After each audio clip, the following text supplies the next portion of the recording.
Have you ever wondered why some people seem to build wealth effortlessly while others struggle, even if they have the same opportunities? A high-paying job, a great business idea, or even a lucky break. None of these guarantee financial success. The real secret? It's not just about what you do. It's about who you believe you are. Think about it. What is your first thought when you see someone driving a luxury car or living in a beautiful home? Is it, wow, I could have that one day? Or is it, ugh, must be nice? That's a world I'll never be a part of. That tiny, split-second reaction reveals a deep-seated belief you hold about yourself and your relationship with money. This is what we call your money identity. It's the story you tell yourself about your financial capabilities. Many of us grow up with limiting beliefs about money, often without even realizing it. Maybe you heard phrases like, money is the root of all evil, we can't afford that, or rich people are greedy. These ideas, absorbed during our formative years, become the invisible scripts that run our financial lives. They create a subconscious barrier, a self-imposed ceiling on our earning and saving potential. If you secretly believe you don't deserve wealth, you'll subconsciously sabotage your own efforts to achieve it. You might overspend, avoid investment opportunities, or hesitate to ask for a raise. Let me give you a classic example. Imagine two people, Alex and Ben. Both start a small business. Alex grew up in a family where entrepreneurship was celebrated and money was seen as a tool for creating opportunities. Alex's identity is that of a value creator. When faced with a setback, Alex sees it as a learning experience and thinks, how can I solve this problem and create more value? Ben, on the other hand, grew up hearing that you have to work your fingers to the bone just to get by. Ben's identity is that of a hard worker who struggles. When Ben faces the same setback, the internal monologue is, see? I knew it was too good to be true. I'm just not cut out for this.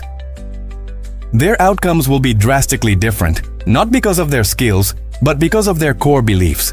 So, how do we break free from these self-sabotaging patterns and build a new identity? An identity of a financially successful person.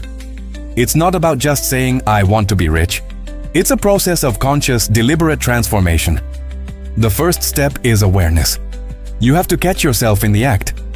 For the next week, pay close attention to your thoughts and words about money. When you're about to make a purchase, what's your internal dialogue? When you see a wealthy person, what's your gut reaction? Write these thoughts down without judgment. Just observe. This is you, gathering data on your own financial programming. Once you've identified these limiting beliefs, the next step is to challenge them. Where did this belief come from? Is it actually true?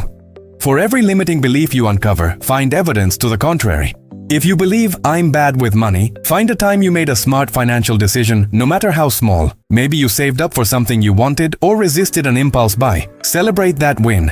You're literally rewriting your past and providing your brain with new evidence. This isn't about lying to yourself, it's about shifting your focus to what's possible and what you've already achieved. Now for the powerful part, creating your new financial identity. This is where you get to be the architect of your future self. What does the financially successful version of you believe? How do they act? How do they think about money? Don't just think in terms of dollar amounts. Think about the identity. Are you a savvy investor, a disciplined saver, a generous giver, or a brilliant business owner? Choose an identity that excites and empowers you. Write it down. For example, I am a person who makes smart, confident financial decisions. I see money as a tool to create freedom and impact. With your new identity defined, it's time to start acting the part. This is the act as if principle. You don't have to wait until you have $1 million to start thinking like a millionaire. How would a savvy investor spend their Saturday morning? Maybe they'd spend 30 minutes reading about the market instead of scrolling on social media. What would a disciplined saver do when they get a bonus? They'd automatically transfer a set percentage to their savings account before even thinking about spending it. These small, consistent actions are votes for your new identity.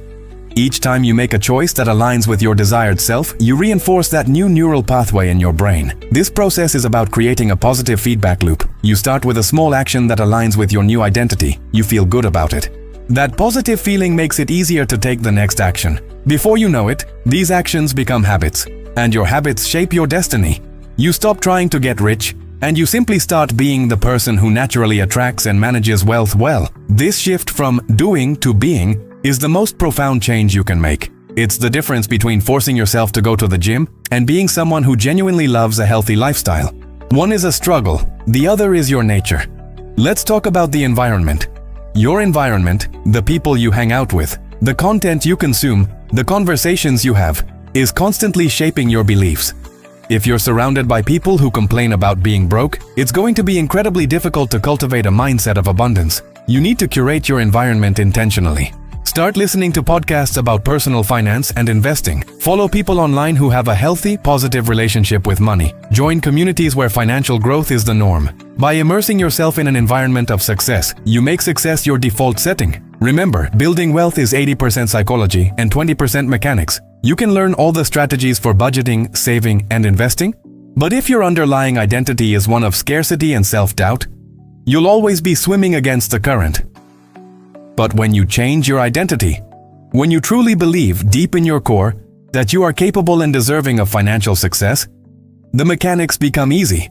The strategies start to work. The right opportunities seem to find you.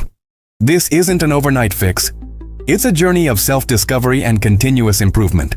There will be days when old beliefs creep back in. That's okay. The goal isn't perfection, it's progress. Acknowledge the old thought. Thank it for trying to protect you. And then gently pivot back to your chosen identity. Every time you do this, you strengthen your new belief system. So, the next time you think about your financial goals, don't just focus on the numbers. Ask yourself, who do I need to become to achieve these goals? Start building that identity today. One thought, one belief, and one small action at a time. You have the power to define your own story.